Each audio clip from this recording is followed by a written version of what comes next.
ఊర్లో ఏదన్నా కార్యం పెట్టుకుంటే ఎవరెవరు ఏమేం పని చేస్తే మంచిగుంటదని సర్పంచి వార్డు మెంబర్లంతా కూర్చొని మాట్లాడుకుంటారు.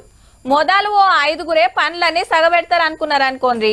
7 పనులు ఆడనే ఉంటే ఇంకొకళ్ళు ఉంటే బాగుంటది అనుకొని సర్పంచ్ సాబ్కు చెప్తే మళ్ళక అందరు కూర్చొని ఇంకో వార్డు మెంబర్ను కలుపుకుంటారు. అచ్చం అట్లనే రాష్ట్రంలో బరువులు సుతా మంత్రులకు ఎత్తుతుంటారు.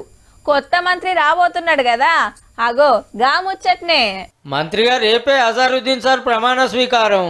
మధ్యాహ్నం 12:15కు ముహూర్తం. లేలే జూబ్లీహిల్స్ ఎలక్షన్ ఉంది, అట్లెట్లా మంత్రి పదవి ఇస్తారు? ఓ సామాజిక వర్గం ఓట్లు అటే పోతాయని ఎన్నికల సంఘానికి కంప్లైంట్ చేసిండ్రు బీజేపీ లీడర్లు. ఓట్లోడ్ చేయడానికి కొత్త మంత్రులను తీసుకోకుండా చూడాలని కోరిండ్రు.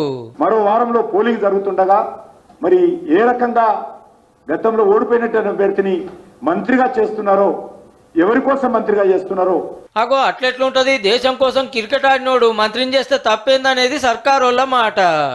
బై ఎలక్షన్ జరిగేది జూబ్లీహిల్స్, బయట ప్రమాణ స్వీకారం చేసే దగ్గర గానీ మిగతా దగ్గర గానీ కోడ్ ఆఫ్ కండక్ట్ ఏం లేదు. గవర్నమెంట్ లో ఒక్క మైనార్టీ ఎమ్మెల్యే లేడు, ఎమ్మెల్సీ లేడు.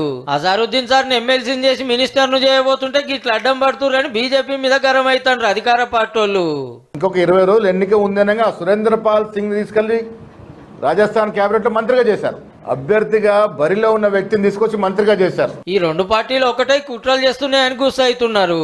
బీఆర్ఎస్ పార్టీకి మేలు చేయటం కోసం చేస్తున్నటువంటి కుట్రగానే నేను చాలా స్పష్టంగా చెప్పదలుచుకున్నాను. కానీ గవర్నర్ సార్ గా వేం పట్టించుకోకుండా ప్రమాణ స్వీకారానికి పిలిచిండు రూల్స్ ప్రకారం. ఈ ముచ్చటి ఇట్లుంటే జూబ్లీహిల్స్ లో ఎలక్షన్ ప్రచారం జోరుగా నడుస్తుంది. 3 పార్టీల లీడర్లు మునుం పెట్టి గల్లీ గల్లీ బస్తీ బస్తీ తిరుగుతున్నారు. నవీన్ కుమార్ యాదవ్ ను బంపర్ మెజార్టీతో అసెంబ్లీకి తోలాలని కోరిండు మంత్రి వివేక్ వెంకటస్వామి సారు.